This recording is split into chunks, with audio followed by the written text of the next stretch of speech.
성경 말씀을 봅니다. 신약 성경 베드로 전서 2장입니다. 신약 성경 379페이지. 379페이지 베드로 전서 2장 18절로 21절 18절로 21절까지를 교독합니다. 사환들아 범사에 두려워함으로 주인들에게 순종하되 선하고 관용하는 자들에게만 아니라 또한 까다로운 자들에게도 그리하라. 부당하게 고난을 받아도 하나님을 생각함으로 슬픔을 참으면 이는 아름다우나 죄가 있어 매를 맞고 참으면 무슨 칭찬이 있으리요? 그러나 선을 행함으로 고난을 받고 참으면 이는 하나님 앞에 아름다우니라. 이를 위하여 너희가 부르심을 받았으니 그리스도도 너희를 위하여 고난을 받으사 너희에게 본을 끼쳐 그 자취를 따라오게 하려 하셨느니라. 아멘. 오늘은 부르심을 받은 우리라는 제목으로 말씀을 전합니다. 하나님께서는 우리를 예수님의 것으로 부르셨습니다. 우리의 자리는 예수님 품이고 우리는 예수님께 소속되어 있습니다. 하나님께서는 우리를 사랑받은 성도로 부르셨습니다. 우리 하나님께 사랑받는 사람들이고 언제 어디서나 성도입니다.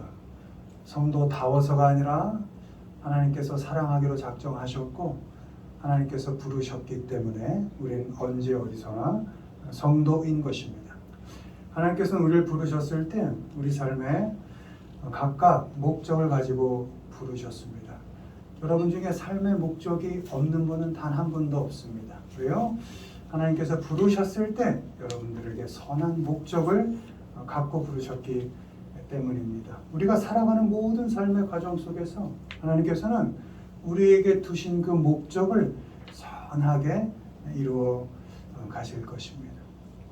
오늘 시간은 하나님의 부르심을 받은 사람들 우리는 과연 어떤 사람들인지에 대해서 베드로 전서와 후서의 말씀을 통해서 살펴보도록 하겠습니다. 부르심을 받은 우리는 어떤 사람들입니까?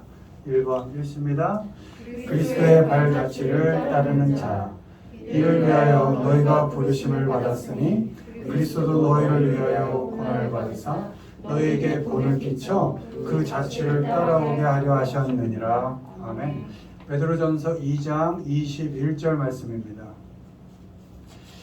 먼저 부르심을 받은 우리는 예수 그리스도의 스텝을 밟아가는 사람들입니다. 예수님의 발자취, 그 발자취를 따라가는 사람들입니다. 예수님께서는 우리가 잘 따라올 수 있도록 발자취를 남겨주셨습니다. 예수님께서 우리에게 남기신 그 발자취는 너를 위한 고통이라는 발자취입니다. 예수님께서 우리를 부르시고 나를 따라와 하고 발걸음을 먼저 옮기셨을 때 그 발걸음마다 너를 위한 고통이라는 흔적을 남기셨다는 것입니다. 예수님께서는 우리를 위해서 먼저 고통을 당하셨습니다. 고난을 겪으셔서 우리를 죄 가운데서 불러내셨습니다. 십자가의 피 흘림을 통해서 우리를 위한 고통이라는 예를 먼저 보여주셨습니다. 부름받은 우리 역시 그리스도의 발자취를 따라가야 한다면 우리도 역시 그 누군가를 위한 고통의 스텝을 밟아가야 하는 것입니다. 스텝은 한 발짝씩 한 걸음씩 옮기는 것입니다. 한 번에 잘 할 수도 없고 한 번에 끝날 수도 없습니다.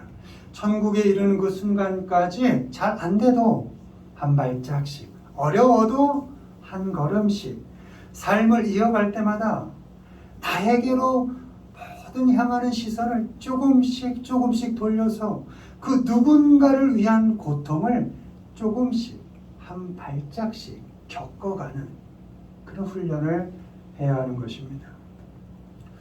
우리는 누구를 위하여 고통을 당하고 있습니까?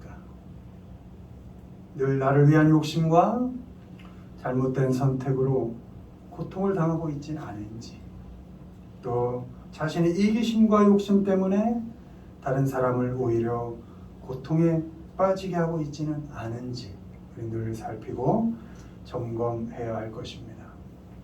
아빠는 자기밖에 모르잖아요. 영화 부산행에서 딸이 아빠 공유에게 한 말입니다. 아빠의 눈에 아빠는 자기밖에 모르는 사람입니다. 그런데 그 아버지가 손이 물려 감염되자 딸을 살리기 위해 열차에서 뛰어내려 죽습니다. 딸을 위해서 죽습니다. 자기 살자고 자식 버린 부모도 많이 있습니다. 악한 사람들이죠. 딸을 위해서 죽습니다. 덩치 좋고 주먹개나 쓰는 남자 마동석, 임신한 아내에겐 영락없는 애처가, 꼼짝 못하는 남편, 아내 살리기 위해 좀비가 몰려드는 객차의 문을 막고 최후의 죽음을 맞이합니다. 아내와 아기를 위해서 죽습니다. 오직 자신만 살기 위해 모두를 죽이는 남자가 있습니다. 김의서. 할머니도 이자 때문에 죽고 응원단장 소희도 이자 때문에 죽고 열차 차장도 기관사도 마동석도 공유도 모두 이 사람 때문에 죽습니다. 그리고 결국 그도 죽습니다. 죽는 건 같은데 다른 것이 하나 있습니다. 다 죽지만 다른 게 하나 있었습니다. 뭐냐? 이기적이었던 사람은 다른 사람을 다 죽게 하고 자기도 죽습니다. 그런데 누구를 위하여 죽은 사람, 자긴 죽지만 그 누구는 살렸다는 겁니다.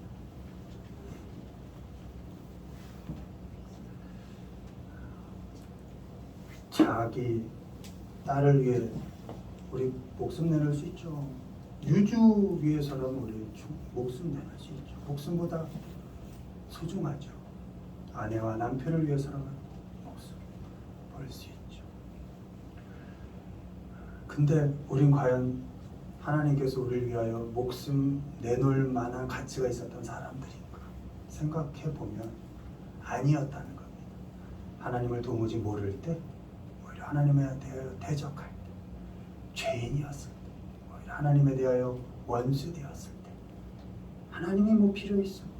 내 인생 내 마음대로 내가 인생의 주인공이지 하고 얻어길 때, 하나님이 그 불쌍한 우리를 먼저 선택하셔서 우리를 위하여 목숨을 내놓으셨다는 겁니다. 우리가 그렇게 사랑을 받은 사람들이라는 겁니다. 근데 예수님께서 그런 발자취를 밟아가신 이유는 내가 너희를 그렇게 불렀으니 너희도 누군가를 위한 고통을 감당하면서 내 뒤를 따라와라, 이렇게 말씀하고 있다는 것입니다. 우리 모두가 부르심을 받은 사람답게 누군가 그 너를 위해서 고통을 감당하는 삶을 살 수 있기를 바랍니다. 예수 그리스도께서 예로 보여주신 그 삶의 발자취, 그 스텝을 잘 따라가서 어렵지만 잘 안 되지만 누군가를 위해서 조금씩 고통받고 누군가를 위해서 조금씩 고난을 감당해가는 그런 삶을 살아가는 우리 모두가 되기를 주님의 이름으로 축원을 드립니다. 두 번째, 부르심을 받은 사람들은 어떤 사람들인가? 읽습니다. 축복함으로 복을 이어가는 자, 악을 악으로 욕을 욕으로 갚지 말고 도리어 복을 빌라. 이를 위하여 너희가 부르심을 받았으니 이는 복을 이어받게 하려 하심이라. 아멘. 이를 위하여 너희가 부르심을 받았으니 이는 복을 이어받게 하려 하심이라. 베드로전서 3장 9절 말씀입니다. 부르심을 받은 우리는 하나님께서 주시는 복을 이어받는 사람들입니다. 복이라는 단어, bless, 이건 피로 깨끗하게 되다, 이런 의미가 있습니다. 보통 피를 흘리다라는 bleed라는 데서 어원이 있는 것으로 되어 있습니다. 복을 받았다는 것은 그래서 그리스도의 십자가의 은혜로 깨끗하게 죄 사함을 받았다는 것이고 은혜로 하나님의 자녀가 되었다는 것입니다. 그게 가장 큰 복인 것입니다. 죄사함을 받아서 하나님의 자녀가 된 것, 그것이 복 중에 복인 것입니다. inherit, 상속받았다 이렇게 되어 있습니다. 부르심을 받은 우리는 하나님이 주시는 복을 상속으로 받은 사람들입니다. 상속은 무엇을 해서 받는 게 아닙니다. 하나님의 자녀이기 때문에 그냥 자녀라는 이유 때문에 받는 것, 그게 상속입니다. 하나님께서 부르셔서 자녀가 된 것이 복이고, 하나님의 것을 아무 공로 없이 물려받은 것, 그게 복인 것입니다. 때문에 부르심을 받은 우리는 아무 공로 없이 복을 받고 사는 사람들이기 때문에 악을 악으로 갚지 않는다는 것, 모욕을 모욕으로 갚지 않는다는 것입니다. 십자가의 피로 죄사함을 받은 사람답게, 하나님의 자녀되는 복을 물려받은 사람답게 악에게 도리어 축복합니다. 여기서 축복한다는 것은 너 역시도 그리스도의 십자가의 피로 깨끗하게 되기를, 너 역시도 하나님의 은혜 가운데 있기를 바라주는 것입니다. 대신 악 때문에 오는 고통, 모욕, 그 아픔은 내가 감당하고 내가 대가를 치르는 것입니다. 페이로 되어 있습니다. 대가를 지불하다. 악으로 인한 대가는 내가 치르고, 그 악한 자는 그리스도의 십자가의 은혜로 죄사함을 받기를 원하는 것이, 복을 이어받은 우리가 복을 이어가게 하는 방법이라는 것입니다. 우리가 복을 받은 게 우리의 조건이 아니었으니까, 악한 너, 당장 죽어도 되는 너지만 그게 아니라 자격 없는 내가 복을 받은 것처럼 너에게도 그 복이 이어가기를 바란다. 하나님께서 그것을 기다리고 계신다. 이렇게 하는 것이 복을 비는 방법이라는 것입니다. 너밖에 모르고 욕심으로 가득하고 다른 사람 아프게 하는 악한 놈은 하나님이 주시는 벌을 받아 마땅하고 죽어 마땅하다 이렇게 저주하지 않는다는 것입니다.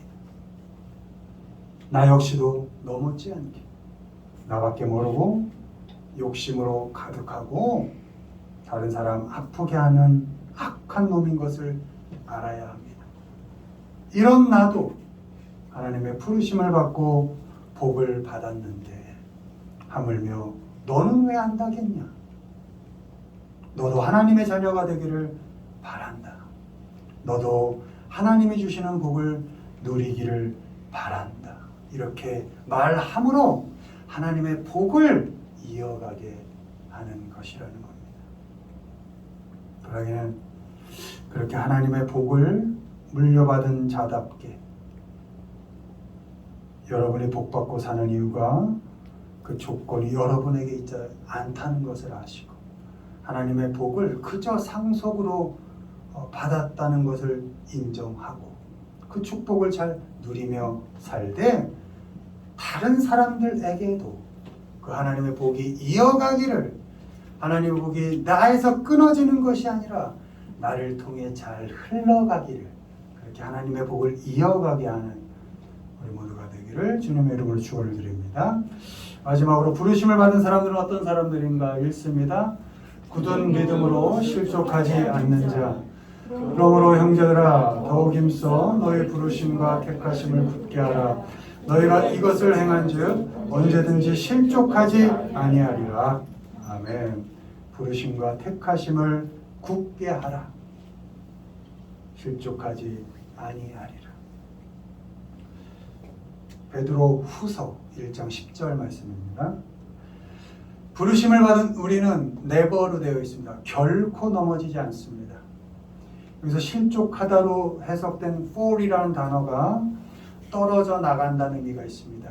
하나님으로부터 떨어진다 이런 의미가 있는 것입니다. 쉽게 풀어보면 부르심을 받은 우리는 결코 하나님으로부터 떨어지지 않는다라는 것입니다. 왜요? 내가 하나님을 먼저 부른 것이 아니고 내가 먼저 가서 하나님께 붙은 것이 아니기 때문입니다. 하나님께서 우리를 먼저 부르시고 하나님이 계속 찾고 계시기 때문에 결코 어떤 조건과 상황 속에서도 우리는 하나님께로부터 떨어질 수가 없습니다. 삶이 힘들 때 하나님으로부터 버려진 느낌, 떨어진 감정 들 수 있습니다. 그러나 그런 느낌이 들 때조차도 하나님께로부터 우린 실족될 수 없습니다. 느낌일 뿐입니다. 감정일 뿐입니다. 실제로 우리는 하나님으로부터 떨어질 수가 없습니다. 되는 일 없고 돈 떨어지고 사람들 떨어져 나가도 숨 쉬는 것조차 힘들고 죽는 이만 못한 것 같을 때도 우리는 하나님께로부터는 결코 떨어질 수가 없습니다. 왜요? 하나님께서 잡고 계시기 때문입니다. 그러면 우리가 고통당하고 고난 속에 있을 때 어떻게 하느냐? eager to sure 이렇게 되어 있습니다. 간절히 애타게 하나님이 선택하셨다. 하나님이 부르셨다라는 것에 확신을 가지는 것입니다. 간이 저리도록 간절하게 애타게 확신을 가져야 합니다. 나를 하나님이 선택하셨다. 나를 하나님이 부르셨다라는 확신을 굳게 가져야 하는 것입니다. 우리는 결코 하나님으로부터 떨어져 나갈 수 없습니다. 우리의 불안한 조건도 우리를 하나님에게서 떨어뜨릴 수 없습니다. 우리의 어려운 상황도 우리를 하나님에게서 떨어뜨릴 수 없습니다. 못난 우리 자신조차도 나조차도 나를 하나님에게로부터 떨어뜨리게 할 수가 없습니다. 그 누구도 그 무엇도 우리를 하나님으로부터 떨어뜨릴 수 없습니다. 그렇게 부르셨다는 확신을 열망하고 갈망하기를 바랍니다. 바라기는 하나님께 딱 달라붙어서 실족하지 않고 하나님께서 붙들고 계시니까 하나님의 부르심과 선택하심을 확실히 믿고 담대하게 살아가는 우리 모두가 되길 주님의 이름으로 축원을 드립니다. 말씀 맺습니다. 부르심을 받은 우리는 너를 위해서 당하는 고통을 감당하는 사람들입니다. 부르심을 받은 우리는 하나님의 복을 물려받은 사람답게 상속받은 사람답게 누구에게라도 축복하며 살아가는 사람들입니다. 부르심을 받은 우리는 하나님께로부터 결코 떨어져 나갈 수 없는 성도다라는 확신을 가지고 살아가는 사람들입니다. 바라기는 하나님의 부르심의 뜻에 응답하면서 누군가를 위한 고통을 담담히 감당하고 누구라도 축복하고 언제나 믿음을 굳건히 하고 살아가는 우리 모두가 되기를 주님의 이름으로 축원을 드립니다.